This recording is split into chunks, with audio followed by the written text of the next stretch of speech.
If you haven't heard about Anchor, it's the easiest way to make a podcast. Let me explain. It's free. There's creation tools that allow you to record and edit your podcast right from your phone or computer.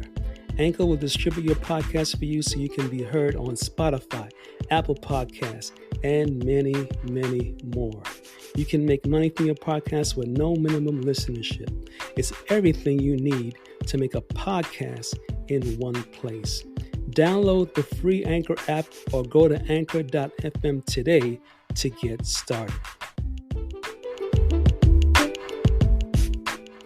Hello, self-developers, and welcome to the Patrick Kelly Podcast for Self-Development, where I will be reviewing audible books on self-development that can change your life for the better this year and years to come. It is said that if we keep on doing what we always did, we will keep on getting what we always got. In other words, to change our output, we first have to change our input. Today is January 23rd, 2022, and this is episode 4 of season 2. And today we'll be reviewing the audible book, How to Attract Money by Joseph Murphy. This audible book will teach you how to attract all the money that you always wanted. We are generative, positive beings who channel the power of higher creativity through the medium of our thoughts, which take form in the overt circumstances of our lives. This audible book will give you the precise techniques for using your thoughts, prayers, mental images, and affirmations in a manner that exerts and channels the creative intelligence of the cosmos, or what we call God. Chapter 1. Your right to be rich. It is your right to be rich. You are to lead an abundant and free life. You should have all the money you need to lead a fully prosperous life. You have the inalienable right to fully develop and express yourself along all lines. You lose what you condemn. Never regard money as evil or filthy. If you do, you will cause it to take wings and fly away from you. Many people believe that money is the root of all evil, but this is not true. According to Timothy 6 verse 10, it reads, "For the love of money is the root of all kinds of evil," which is defined as greed. Greed creates evil. Money is neutral. The Bible instructs us to watch out, be on your guard against all kinds of greed. Life does not consist in an abundance of possessions. Luke 12 verse 15. Part 1. Money makes good people do more good and bad people do more bad. Wealth is a state of consciousness. How to impress your subconscious mind with the idea of constant supply or wealth. Quiet the wheels of your mind. Relax and let go, and then ask yourself, where does wealth come from? Realize that wealth is a state of mind. Say this affirmation as you close your eyes each and every night. Money is forever circulating freely in my life, and there is always a divine surplus. By saying this affirmation each and every night, the idea of wealth will be conveyed to your deeper mind, and you will develop a wealth consciousness. The subconscious mind will only accept the dominant of two ideas, so be careful what you tell it. Part 2. Our subconscious mind accepts our beliefs, feelings, convictions, and what we consciously accept as true. A man could engage the corporation of his subconscious mind by saying, "I am prospering every day. I am growing in wealth and in wisdom every day. Every day my wealth is multiplying. I am advancing, growing, and moving forward financially." These and similar statements would not create any conflict in the mind. You can develop a wealth consciousness. Wealth is your idea, desire, talent, urge for service, capacity to give mankind your ability for usefulness to society, and your love for humanity in general. Accepting the end wills the means to the realization of the end. Believe that you have it now, and you shall receive it. Part 3. Your knowledge of how your mind works is your savior and redeemer. Thoughts and feelings are your destiny. you possess everything by right of consciousness. The consciousness of health produces health, and the consciousness of wealth produces wealth. To walk on the royal road to riches, you must not place obstacles and impediments on the pathway of others. Neither must you be jealous or envious of others. When you entertain these negative states of mind, you are hurting and injuring yourself because you are thinking and feeling it. The law of action and reaction states that action is the internal movement of the mind and reaction is the response of the outer world to conform to your inner thinking.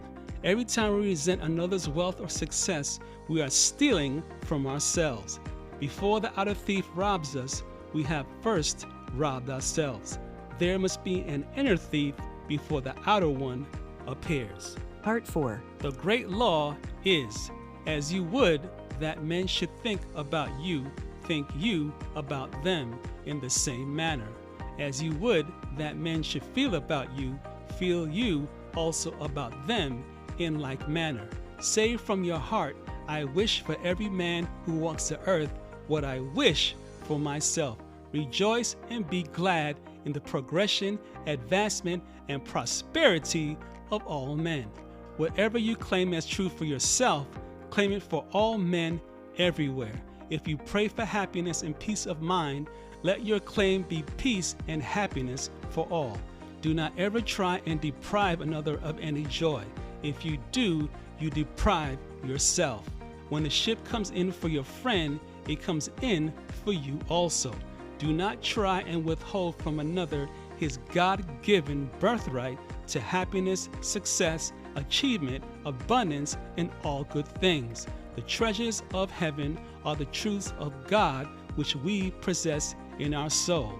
Fill your minds with peace, harmony, faith, joy, honesty, integrity, loving kindness, and gentleness.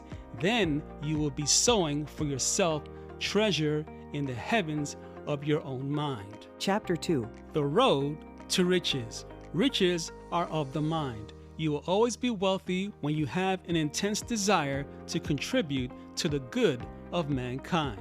Wine in the Bible always means the realization of your desires, urges, plans, dreams, propositions, etc. In other words, it is the things you wish to accomplish, achieve, and bring forth. Water in the Bible usually refers to your mind or consciousness. Water takes the shape of any vessel into which it is poured. Likewise, whatever you feel and believe as true will become manifest in your world. Thus, you are always changing water into wine.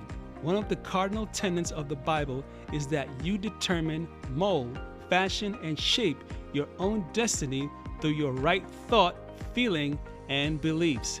It teaches you that you can solve any problem, overcome any situation, and that you are born to succeed, to win, and to triumph. Part 1. In order to discover the royal road to riches and receive the strength and security necessary to advance in life, you must cease viewing the Bible in the traditional way and open your eyes to see what it is really trying to tell you. Your external world, body, circumstances, environment, and financial status are always a perfect reflection of your inner thinking, beliefs, feelings, and convictions. This being true, you can now change your inner pattern of thought by dwelling on the idea of success, wealth, and peace of mind. Part 2. As you busy your mind with these latter concepts, these ideas will gradually seep into your mentality like seeds planted in the ground. As all seeds, thoughts, and ideas grow after their kind, so will your habitual thinking and feeling manifest in prosperity, success, peace of mind. Wise thought action if followed by right action reaction. A man is what he thinks all day long. By your habitual thinking, you make your own mental laws of belief. By repeating a certain train of thought, you establish definite opinions and beliefs in the deeper mind called the subconscious. Then such mental acceptances, beliefs, and opinions direct and control all the outer actions. The Bible states, As he thinketh in his heart, so is he. The heart is a Chaldean word meaning the subconscious mind. In other words, your thought must reach subjective levels by engaging the power of your subliminal self. The inner feelings, moods, and the beliefs of man always control and govern his external world. To change the outside, you must change the inside. Affirmation. God is the source of my supply. All my financial and other needs are met at every moment of time and point of space. There is always a divine surplus. This simple statement, repeated frequently, knowingly, and intelligently, will condition your mind into a prosperity consciousness. Closing thoughts. On a scale of 1 to 5, I would give this audible book a 5 for teaching the principles of how to attract money. To find out more about this audible book, go to www.audible.com and download this audible book, or go to www.drjosephmurray.com to find out more information about the author. Remember to subscribe to this podcast on your favorite podcast platform so you do not miss an episode. And also remember to share this episode via text or email with friends and family and other people that you care about. Follow me on Twitter at Kelly Podcast or Instagram at PatrickKelly_podcast. For more episodes of the Patrick Kelly Podcast for self-development, go to www.thepatrickkellypodcast. If you'd like to donate $1 or more to the support of this podcast, click the donate button at www.thepatrickkellypodcast.com or go to $Patrick Kelly Podcast on Cash App, and I'll be sure to thank you on the next episode.